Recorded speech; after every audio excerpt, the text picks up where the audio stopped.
साथ ही इस वीडियो के अंदर अब हम जो भारतीय दर्शन हैं, भारतीय दर्शन के अंदर दार्शनिक भौतिकवाद और ऐतिहासिक भौतिकवाद के बारे में बात करेंगे। ये बहुत ही महत्वपूर्ण तथ्य है, क्योंकि हम इसी मार्क्स की जो आइडियोलॉजी है, विचारधारा के वीडियो हमने अभी बनाए हैं, उसी के साथ में ये दो तथ्य हैं जिनको भारतीय दर्शन में इन तथ्यों की क्या स्थिति थी, उस स्थिति को हम इस वीडियो में साथी कवर करेंगे, जिस पर साथी हम चर्चा शुरू करते हैं। भारतीय दर्शन के अंदर पहले दार्शनिक भौतिकवाद की बात करते हैं। साथियों, जब भी हम इतिहास पढ़ते हैं हमारा, इस इतिहास में आर्यों का इतिहास है। वैदिक परंपरा आर्यों ने शुरू की थी। इसका अर्थ है कि आर्य जब हमारे देश में आए थे, उसके बाद से वैदिक परंपरा शुरू हुई। इस धर्म की जो व्यवस्था है वो वैदिक परंपरा में शुरू हुई, ऐसा कहते हैं, जबकि धर्म की व्यवस्था काफ़ी बाद में शुरू हुई।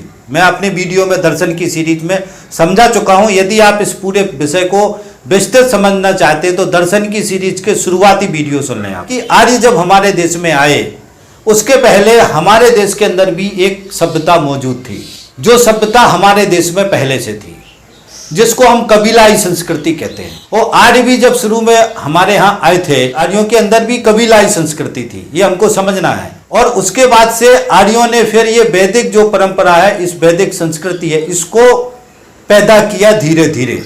तो इसके पहले हमारे भारतीय दर्शन के अंदर एक भौतिकवादी दर्शन की विचारधारा पहले से थी, ये हमको समझना है। वैदिक परंपरा आने के पहले, क्योंकि वैदिक परंपरा से धर्म शुरू हुआ, बाकी चीजें शुरू हुई, तो वैदिक परंपरा आने के पहले जो हमारे देश के अंदर, जो हमारे दर्शन के अंदर व्यवस्था थी, कबीलाई संस्कृति थी, वो भौतिकवादी दर्शन के साथ जीती थी। उसके अंदर सामूहिक संस्कृति थी, सामूहिक रूप से विचार थे, उसमें एक दूसरे का शोषण नहीं था, सामूहिक रूप से कमाते थे और सामूहिक रूप से उसका उपभोग करते थे। ये हमको समझना है, ये बहुत ही बेसिक तथ्य है। भौतिकवादी दर्शन पहले से मौजूद था, उसके बाद आर्य आए और आर्य आने के बाद से फिर वैदिक परंपरा शुरू हुई। इसलिए हमको ये समझना है साथियों कि भौतिकवादी दर्शन, भौतिकवादी जो व्यवस्था है, भौतिकवादी जो विचार है, प्रकृति का जो नियम है, प्रकृति के जो विचार हैं, ये विचार पहले से हमारे समाज में थे, ये हमको समझना है। उसके बाद से साथियों वैदिक परंपरा शुरू हुई, और वैदिक परंपरा के अंदर भी शुरुआती दौर में जो हम ऋग्वैदिक काल को समझते हैं, तो उसमें जो है, जो धर्म की व्यवस्था है, वो उस रूप में नहीं थी जिस रूप में हमको बताई जाती है, जिस रूप में हमको समझाई जाती है। लगभग 1000 ईसा पूर्व के आसपास जब कृषि का विकास हुआ, आर्य स्थायी रूप से रहने लगे, वहां से फिर राज्य की अवधारणा शुरू हुई, राजाओं की अवधारणा शुरू हुई, और इसके बाद ही फिर ये जो एक वर्ण व्यवस्था वाला जो कॉन्सेप्ट है, ये शुरू हुआ। तो हमको समझना है कि बहुत काफी समय तक वैदिक परंपरा में भी कबीलाई संस्कृति थी, यानी जो भौतिकवादी दर्शन की पद्धति है, उसी पद्धति से वैदिक संस्कृति चली काफी समय तक। उसके बाद से फिर वेदों के बाद से ब्राह्मण ग्रंथ लिखे गए, ब्राह्मणों ने और आगे बढ़ाया इस विचार को, और ब्राह्मण ग्रंथों के अंदर उन्होंने फिर ये तीसरी दुनिया, धर्म के विचार के अंदर पुनर्जन्म की थ्योरी, आत्मा की थ्योरी, आत्मा परमात्मा की थ्योरी, कर्म सिद्धांत की थ्योरी, ये सारी कब की? ब्राह्मण ग्रंथों में ये पैदा हुई है। ऋग्वेद में ये थ्योरी नहीं है, ये समझना अच्छी तरीके से। ऋग्वेद के आखिरी खंड में, जिस खंड को बाद में जोड़ा गया, उसमें वर्ण व्यवस्था की थ्योरी जोड़ी गई। ऋग्वेद के ऊपर के जितने भी खंड हैं, जो एक्चुअल ऋग्वेद काल का इतिहास है, उसके अंदर वर्ण व्यवस्था का जिक्र नहीं है, ये हमको समझना है। तो जैसे ही ब्राह्मणों ने ब्राह्मण जो ग्रंथ लिखे, उसके माध्यम से थ्योरी पैदा की, उपनिषदों जो लिखी उसके माध्यम से थ्योरी पैदा की, और यहाँ से वर्ण व्यवस्था की थ्योरी पैदा की।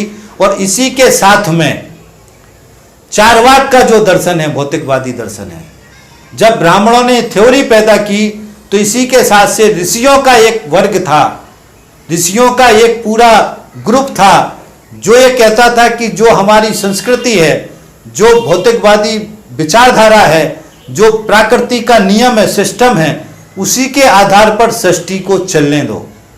ये जो आप ये मणग्रंथ कहानी बना रहे हैं, ये कहानियां गलत हैं। इससे समाज में विकृति आएगी, समाज का सही तरीके से विकास नहीं होगा। तो ब्राह्मणवादी दर्शन का विरोध कब शुरू हुआ? चारवाक का दर्शन। चारवाक का दर्शन उसी समय का है जब ब्राह्मणवादी दर्शन अस्तित्व में आए थे। तब चारवाक का दर्शन अस्तित्व में आया और चारवाक के दर्शन ने ब्राह्मणवादी जितने भी ये नियम लेके आए थे, इन सारे नियमों का खंडन किया। इसलिए हमारे भारतीय दर्शन की जो परंपरा है, उसके अंदर भौतिकवादी दर्शन का और इस भाववादी दर्शन का टकराव बहुत ही अच्छे रूप में मिलता है। इसलिए भौतिकवादी दर्शन है, भौतिकवादी विचारधारा भारतीय दर्शन की सबसे पुरातन विचारधारा है। भाववादी दर्शन के पहले की विचारधारा भौतिकवादी दर्शन की विचारधारा है। इस बात को हमको समझना है। और आगे साथियों समझना है कि जो ऋषि है, जैसे जो, क्योंकि चारवाक का जो दर्शन है उसका कोई डेटा नहीं है, उसको खत्म कर दिया गया। ब्राह्मण जो थे उस समय शक्तिशाली थे, राजसत्ता इनके कब्जे में थी, तो इन्होंने जो चारवाक का दर्शन था, उस धारा के जितने भी ऋषि थे, उन ऋषियों का खात्मा किया, उनकी विचारधाराओं का खात्मा किया। उससे जो भी चारवाक के दर्शन के विचार हैं, वो विचार खाली इन्होंने जो उसके आलोचना करने में जो तर्क इस्तेमाल किए हैं, उस तर्कों में जो इन्होंने तर्क दिए हैं, उसी तर्कों में जो डाटा है, वही चारवाक के दर्शन का डाटा या जानकारी आज हमारे सामने मौजूद है। इसलिए साथियों हमको समझना है कि भारतीय दर्शन के अंदर जब भी कोई भी वाद विवाद हुआ है, तो वाद विवाद में भारतीय दर्शन के जो भी ऋषि मुनि हैं, उन्होंने हमेशा चारवाक के दर्शन का खंडन किया है।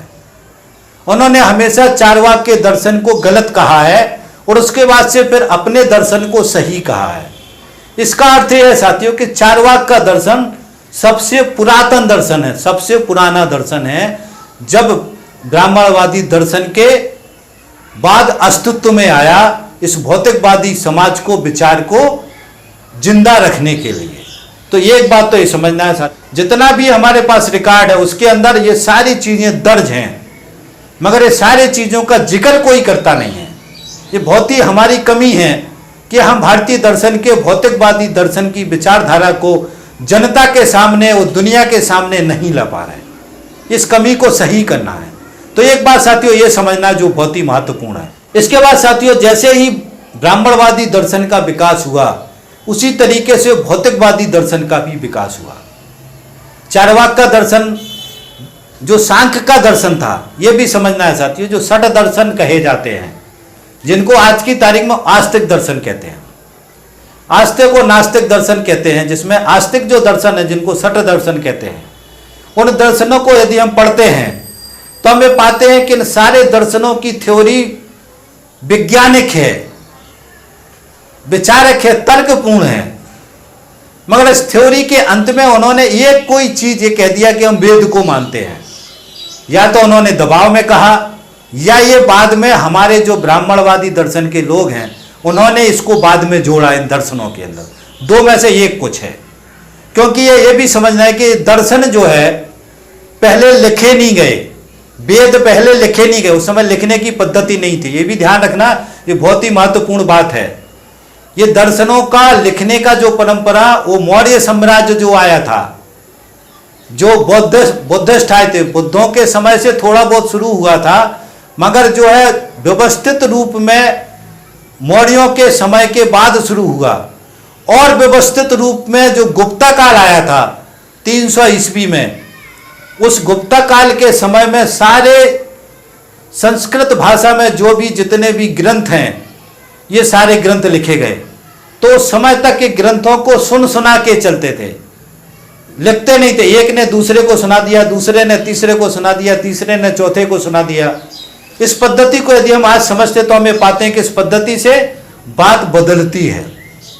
ऐतिहासिक तथ्य है, वैज्ञानिक तथ्य है, और उस समय की परिस्थिति के हिसाब से उस तथ्य को जो भी तथ्य गढ़ने वाला होता है वो उसमें अपने तर्क जोड़ देता है, और जो उसको ऐसा लगता है कि ये चीजें ठीक नहीं लग रही उनको बदल देता है। इसलिए हम पाते हैं कि जो एक्चुअल जो ब्राह्मणवादी दर्शन का इतिहास है उसको बदला गया है। इसलिए दर्शनों के अंदर भी बहुत सारी चीजें जोड़ी गई हैं और बहुत सारी चीजें हटाई गई हैं। ये चीज को भी हमको ध्यान रखना। ये सारे ग्रंथों के साथ हुआ है, चाहे जितने भी भारतीय दर्शन के जो भी ग्रंथ हैं, जो भाववादी दर्शन के लोग हमारे सामने प्रस्तुत करते हैं, सारे ग्रंथों में ये हुआ है। इस बात को भी हमको ध्यान रखना है। इसीलिए सठ दर्शन है, जितने भी सांख्य दर्शन है उसकी थ्योरी वैज्ञानिक है। उसके बाद में जो भी दर्शन आए हैं, न्याय दर्शन है, उसके अंदर की थ्योरी वैज्ञानिक है, मगर उसको वेद के साथ जोड़ दिया, आत्मा के साथ जोड़ दिया। सांख्य दर्शन में भी एक पुरुष, चेतन पुरुष कहा गया। चेतन पुरुष को इन लोगों ने, भाववादी दर्शन के लोगों ने, किसी ने उसको शिव भगवान कह दिया, किसी ने उसको ब्रह्मा कह दिया, मगर सांख्य की दर्शन की पूरी थ्योरी वैज्ञानिक है। ये हमको समझना है। इस तरीके से सारे षट दर्शन की थ्योरियां वैज्ञानिक हैं, मगर उनको बाद में प्रमाण के रूप में वेद को जोड़ दिया। वेद को जोड़ने के साथ वो सारे दर्शन धार्मिक हो गए, तब कि वो दर्शन सारे वैज्ञानिक हैं। ये हमको समझना है। उसके साथ में साथियों जो मीमांसा आया और वेदांत दर्शन आया, यहां से पूरी व्यवस्था को उपनिषदों के आधार पे ब्रह्मा को प्रमुख बना करके और कर्मकांडों को नए तरीके से लाके सामने प्रस्तुत किया। यहां से पूरा एक अलग व्यवस्था बदला है, जिसको आगे शंकराचार्य ने सगुण और निर्गुण में की थ्योरी दी, और वहां से फिर एक रूप ही बदल गया। तो साथ ही भारतीय दर्शन के अंदर जो भौतिकवादी दर्शन की परंपरा, वैज्ञानिक तर्क करने की पद्धति है, वो सभी से पहले से मौजूद है। इस बात को भी हमको समझना है। महावीर का दर्शन आया और बौद्ध का दर्शन आया। ये दोनों दर्शनों के अंदर भी वेदों को नहीं माना, मगर इन्होंने इन दर्शनों के अंदर जो इन्होंने सिद्धांत बनाए वो लोगों के कष्टों को खत्म करने के लिए बनाए। ये शुद्ध रूप से भौतिकवादी दर्शन नहीं थे। वेदों को नहीं मानते थे, मगर शुद्ध रूप से भौतिकवादी दर्शन नहीं थे। शुद्ध रूप से भौतिकवादी दर्शन चारवाक का दर्शन था, मगर ये दर्शन भी भौतिकवादी परंपरा को मानते थे, वेदों की परंपरा को नकारते थे। ये हमको ध्यान रखना है। तो और दूसरा चीज ध्यान रखना है कि भाववादी दर्शन एक राजसत्ता का दर्शन बन गया था, जिसकी राजसत्ताएं थी। तो राजसत्ताओं की ताकत से उस दर्शन को लागू कराया। बाकी जो चारवाक का भौतिकवादी दर्शन था, उसकी राजसत्ता कायम नहीं हो पाई, राजसत्ता के विचार उससे निकल नहीं पाए। जैसे अभी मार्क्स ने राजसत्ता का विचार दिया, उस समय यदि चारवाक राजसत्ता के विचार जनरेट कर देते तो हो सकता है कि बहुत दुनिया का स्वरूप ही अलग होता, आज हमारे देश का स्वरूप ही अलग होता। तो उस समय ये भौतिकवादी दर्शन की राजसत्ता कायम नहीं हो पाई। दूसरा, महावीर का बौद्ध का दर्शन जो था वो भी राजसत्ता का दर्शन नहीं था। विचारधारा उसकी भौतिकवादी, पूर्ण रूप से भौतिकवादी नहीं थी, तो भी राजसत्ता का दर्शन नहीं बन पाया। राजाओं ने उस विचारधारा को स्वीकार किया, मगर वो राजसत्ता का दर्शन, राजसत्ता की विचारधारा उसके अंदर नहीं थी, जिसके कारण से एक समय के बाद ये कमजोर हुआ। वापस ब्राह्मणवादी दर्शन, फिर जो है भाववादी दर्शन, फिर सत्ता में आ गया। एक बात और भी समझनी है साथी, भाववादी दर्शन एक समाज के रूप में लोगों के अंदर उन्होंने जोड़ दिया, उसको जीवन के साथ जोड़ दिया। मनुष्य के जीवन के साथ जो कर्मकांड है, जीने की पद्धति है, रहने की पद्धति है, खाने की पद्धति है, सारी पद्धति को दर्शन से जोड़ दिया, जिसके कारण से पीढ़ी दर पीढ़ी वो दर्शन जो है जीवित रहा। जो भौतिकवादी दर्शन था, उस दर्शन में ये हो नहीं पाया, जो कोई पंथ नहीं निकल पाया, कोई समाज नहीं बन पाया। को समाज उस तरीके का बनता तो समाज अपने समाज को आगे आगे बढ़ा करके जीवित रखता।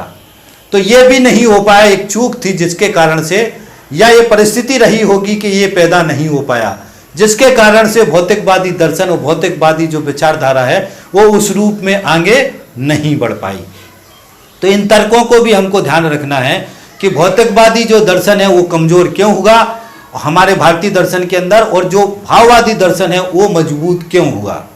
मगर साथियों, हमको ये समझना है कि हमारे भारतीय दर्शन के अंदर जो भाववादी दर्शन है वो इतना हावी हो गया एक समय के बाद कि जो भौतिकवादी दर्शन है उसके अस्तित्व को खतरा पैदा किया।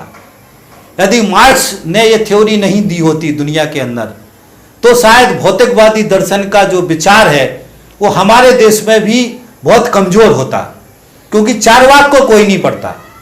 चारवाक को आगे बढ़ाने का जो उनका कोई पंथ नहीं था, कोई वर्ग नहीं था जो उसको आगे बढ़ाता। तो मार्क्स के दर्शन ने ताकत दी कि हम चारवाक के दर्शन को वापस फिर समाज को समझाने में सफल हुए। इसलिए साथियों, ये जो दर्शन की परंपरा है यहाँ तक आई और आज हम इस रूप में खड़े हैं। अब इस बात को मैं यहीं छोड़ देता हूँ, क्योंकि नहीं तो वीडियो बहुत लंबा हो जाएगा। और मुझे उम्मीद है कि जो पुराना जो विचार है इस विचार को आप समझ पाए होंगे कि किस तरीके से दर्शन की विचारधारा हमारे सामने आई और भौतिकवादी विचारधारा क्या है, भाववादी विचारधारा क्या है, ये मैं आपको बहुत वीडियो में समझा चुका हूँ। मार्क्स की थ्योरी सारी समझा चुका हूँ और चारवाक के दर्शन के वीडियो मेरी दर्शन के सीरीज में है। यदि आप इस चारवाक की आइडियोलॉजी को समझना चाहते हैं तो 3 वीडियो हैं, उनके तीनों वीडियो को आप सुन लें। भाववादी दर्शन की विचारधारा के सारे वीडियो हैं जिनको जो हमारी दर्शन सीरीज के वीडियो सुनोगे तो सारा मटेरियल आपको उसमें मिल जाएगा साथियों। तो इस बात को अब यहीं खत्म करते हैं हम। ये था साथियों दार्शनिक भौतिकवाद का एक हिस्सा जो भारतीय दर्शन के अंदर मौजूद है, जिसको हमको समझना है, जिसको हमको याद रखना है, जिसमें हमको हमारे देश की जनता को भी समझाना है। जो हमको हमारे देश के लोगों को ये कहा जाता है, जो हमारे देश के जो भौतिकवादी विचार की ये विचारधारा विदेशी है, मार्क्स के साथ जोड़ते हैं कि विदेशी है, तो हमको ये समझाना है कि विचारधारा विदेशी नहीं है। जो हमारे जो भौतिकवादी दर्शन की विचारधारा सबसे ज्यादा सनातनी है। सबसे पहले भौतिकवादी दर्शन ही था, उसके बाद ही ये ब्राह्मणवादी दर्शन आया, उसके बाद ही आर्य और वैदिक परंपरा आई। उससे पुराना भौतिकवादी दर्शन है और जो बाद में जिस दर्शन का आगे रूप हमको चारवाक के रूप में मिला। उसके बाद साथियों चारवाक के बाद ही जो बहुत सारे दार्शनिक निरंतर हुए भौतिकवादी विचार के, उनको मैं थोड़ा सा आपको नाम पढ़ देता हूं। जिसमें जो वेदों को नकारने वाले 2 प्रमुख दर्शन थे वो महावीर का था और बौद्ध का था, मगर ये पूरे भौतिकवादी नहीं थे, ये भी हमको समझना है। एक दार्शनिक थे अजीत केश कंबल, ये 523 ईसा पूर्व के आसपास की बात है। जो शुद्ध जो चारवाक का दर्शन था उस चारवाक के दर्शन को इन्होंने आगे बढ़ाया और उसमें बहुत सारी भौतिकवादी दर्शन की विचारधारा का स्वरूप दिया। एक थे मक्स खली गोपाल, इन्होंने भी भौतिकवादी दर्शन को या भौतिकवादी विचार को आगे बढ़ाया। इसके बाद एक दार्शनिक थे साथी कपिल मुनि कहा जाता था उनको, इन्होंने भी ये चारवाक का जो दर्शन है उसकी परंपरा को आगे बढ़ाया और ये 400 ईसा पूर्व के आसपास की बात है। और इन्होंने इस भौतिकवादी दर्शन को जो सांख्य का दर्शन था उसी रूप में की थ्योरी इन्होंने दी थी। सांख्य दर्शन भी मैंने बताया कि पूरा वैज्ञानिक थ्योरी पे आधारित है। एक तरीके से वो भी एक तरीके से वैज्ञानिक दर्शन है सांख्य दर्शन, जिसको बाद में भाववादी दर्शन के लोगों ने उसको धार्मिक दर्शन घोषित कर दिया, तबकि उसकी पूरी तत्व मीमांसा वैज्ञानिक है। ये भी हमको ध्यान रखना है। चारवाक का जो दर्शन है इसके जो शुरुआती गुरु थे गुरु बृहस्पति थे और बृहस्पति के बाद बृहस्पति के सीक्वेंस में इस भौतिकवादी दर्शन को मानने वाले ऋषियों की पूरी सीरीज है, जो सीरीज आगे तक चारवाक के रूप में और नीचे ये सारे जो मैंने आपको बताए दार्शनिक इनके रूप में मिलती है। इसके आगे भी और बहुत सारे दार्शनिक रहे हैं जिन्होंने इस वैज्ञानिक भौतिकवादी दर्शन को माना है और आगे बढ़ाने की कोशिश की है। एक चीज और समझना है साथियों कि भाववादी दर्शन के लोग गुमराह करने में बहुत माहिर हैं। तो ये बृहस्पति का जो है, बृहस्पति को कई कथाओं में ऐसा समझाते हैं कि राक्षसों को गुमराह करने के लिए बृहस्पति ने ये चारवाक का दर्शन गढ़ा या इस तरीके का दर्शन बताया कि कोई भगवान नहीं है, कुछ नहीं है। ये इस तरीके की कथाएं भी आती हैं। और एक जो चारवाक को बदनाम करने के रूप में बोलते हैं कि चारवाक ने कहा कि घी पियो और मस्त रहो, चोरी करो चाहे जो करो। इस तरीके एक सेंटेंस भी भाववादी दर्शन के लोग चारवाक के बारे में बोलते हैं, भौतिकवादी दर्शन के बारे में बोलते हैं। ये सारे गलत तथ्य हैं जिसको हमको समझना है और हमको एक वैज्ञानिक चेतना के साथ समझना है कि वैज्ञानिक दर्शन प्रकृति का दर्शन, प्रकृति ही यथार्थ है, जिसको मार्क्स ने पदार्थ के रूप में कहा। मार्क्स की थ्योरी आपको मैं समझा चुका हूं। तो ये सब चीजें हमको जोड़ के इस विचारधारा को समझना है। इस बात को भी हमको ध्यान रखना है, क्योंकि लोग गुमराह करने वाले भी बहुत हैं, अलग अलग तथ्यों से बेवकूफ बनाने वाले भी बहुत हैं। मगर हम यदि वैज्ञानिक तर्क और पद्धति को समझ जाते हैं तो हमको फिर कोई गुमराह नहीं कर सकता, कोई हमको इस समझ से हटा नहीं सकता। तो इस समझ को, पुख्ता समझ हमको अपने दिमाग के अंदर पैदा करनी है। इस बात को भी हमको ध्यान से समझना है साथियों। तो साथियों, इसका जो दार्शनिक पक्ष था भौतिकवादी दर्शन का, इसको साथियों में यहीं खत्म कर